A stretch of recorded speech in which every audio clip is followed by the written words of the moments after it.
Babar out of form चले आ रहे थे बहुत अरसे से, आज उन्होंने स्कोर किया, अच्छे स्ट्राइक रेट के साथ किया। तो अब क्या आप कोचिंग स्टाफ कितना खुश है कि बाबर ने वापस फॉर्म को पकड़ा है, क्या कहेंगे आप? नहीं, ऑब्वियसली बाबर हमारा टॉप प्लेयर है, वो one of the best player है वर्ल्ड में। और अगर आप उसकी लास्ट सीरीज में भी उसकी जो अगर रन्स को अगर आप देखें, वो आउट ऑफ फॉर्म नहीं था, लेकिन सम टाइम आपका लक आपका साथ नहीं देता, वो आके 30-40 रन्स कर लेता है। लेकिन जो हम बाबर से एक्सपेक्ट कर रहे थे कि लंबी इनिंग्स खेले, वो 100 करे, 100 करे, बड़ा 100 करे, तो वो चीज़ उससे अनफॉर्चुनेटली परफॉर्म नहीं हुआ, उस तरह के रन नहीं किए। लेकिन यहाँ पे अगर आप आज उसके स्ट्राइक रेट की बात करें, जिस तरह उसने बैटिंग की है, तो बिल्कुल खुशाइंदा बात है पाकिस्तान के लिए कि बाबर को खुद एक कॉन्फिडेंस मिला है। क्योंकि जिस तरह मैंने अर्ली कहा, उसके बल्ले पे बॉल तो आ रहा था, लेकिन लक उसका वो जो लक होती है ना, उसके साथ नहीं दे रहा था। तो आई एम श्योर आज के जो उसने जो रन्स किया है, बाबर के लिए खुद भी उसको कॉन्फिडेंस मिला होगा और टीम के लिए भी अच्छा है। अपने फील्डिंग पे इंग्लिश पे तो बोले, कल हमने देखा यहाँ पे हाफ टाइम हमने फील्डिंग पे गुजारा। हमने न्यूजीलैंड की ट्रेनिंग भी देखते हैं, हम उनसे ज्यादा मेहनत करते हैं फील्डिंग के ऊपर, फिर भी कैचेस ड्रॉप क्यों होते हैं? देखिए, आपने खुद यहाँ पे मेरे ख्याल से फ्रॉम द डे वन आप इसको यहाँ पे कवर कर रहे हैं हर चीज़ को। और बिल्कुल हमने स्पेशली वाइड बॉल में आपको ज़्यादा मेहनत की ज़रूरत होती है, सर्कल में रन आउट की या अच्छे कैचेस जब आप एक दो रन आउट करते हो या जो अपॉर्चुनिटी क्रिएट होती है उनको अगर आप ग्रैब करते हो, तभी आप इस तरह के मैचेस में जो 30-40 रन का जो डिफरेंस पड़ जाता है, 15-20 रन आप फील्डिंग में सेव करते हो या एक अच्छा कैच पकड़ते हो या रन आउट करते हो, तो आपके मैच के रिजल्ट चेंज हो सकते हैं। तो आई थिंक वही चीज़ उसी चीज़ ने हमें कॉस्ट किया, जो हमने एक दो कैचेस ड्रॉप किए। आई थिंक अगर उस टाइम पे वो कैचेस हो जाते हैं तो मैं भी हम ये मैच जो हमने प्लान किया था कि 180-190 तक हमने रिस्ट्रिक्ट करना था। और जिस तरह बैट्समैन हमारे ऑलमोस्ट सबके बल्ले पे बैट पे बॉल आ रहे हैं, तो हम काफ़ी कॉन्फिडेंट थे कि इंशाल्लाह हम ये मैच जीत सकते हैं। लेकिन अगेन वही कि हमारे क्रूशल टाइम पे हमें स्टार्ट तो मिला, लेकिन पार्टनरशिप नहीं रहेगी वहाँ पे। आपको लगता है कि इतना रन होने के बावजूद भी ये अचीवेबल नहीं था? अगर हम अपनी बैटिंग ऑर्डर को देखें तो 8 तक बल्लेबाजी थी और वो शाहीन का ऊपर आना उनका अपना फैसला था। ये I think to be honest, जिस तरह की ये पिच इस ग्राउंड की हिस्ट्री है, तो 200 ऑलवेज यहाँ पे चेज भी हुए, यहाँ पे हाई स्कोरिंग मैचेस भी हुए थे। लेकिन जिस तरह से साइम अयूब ने स्टार्ट लिया, अनफॉर्चुनेटली वो रन आउट हो गया।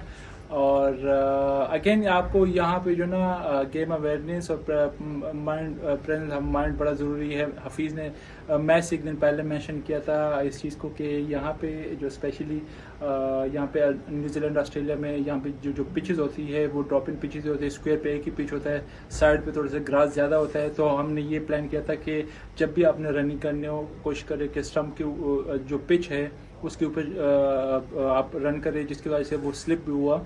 आई थिंक वहाँ से अच्छे हमें एक बड़ा अच्छा स्टार्ट मिला था। लेकिन अनफॉर्चुनेटली जो आपको एक बड़े स्कोर के लिए एक पार्टनरशिप की ज़रूरत होती है, एक बड़े पार्टनरशिप के हमें स्टार्ट तो मिला, जितने भी बैट्समैन गए अच्छा स्टार्ट उन्होंने दिया, लाइक स्ट्रेट अवे उनको बाउंड्रीज भी मिली है। लेकिन अगेन हमें उस तरह की एक दो पार्टनरशिप, जब आप 200 चेस करते हो 200 प्लस, तो आपको एक दो पार्टनरशिप चाहिए जहाँ पे आप 70-80 रन की पार्टनरशिप करते हो, तो तब आप इस तरह के मैचेस जीत सकते हो। अब्बास के साथ सबसे ज्यादा आपने टाइम गुजारा, तो उनकी बॉलिंग कैसी लगी? वेरिएशंस उन्होंने बड़ी अच्छी यूज की, खासकर पहला ओवर जो उन्होंने किया वो 47 मीटर वाली बाउंड्री से किया था, तो बड़ा कॉन्फिडेंस भी लेवल भी बेहतर नजर आया।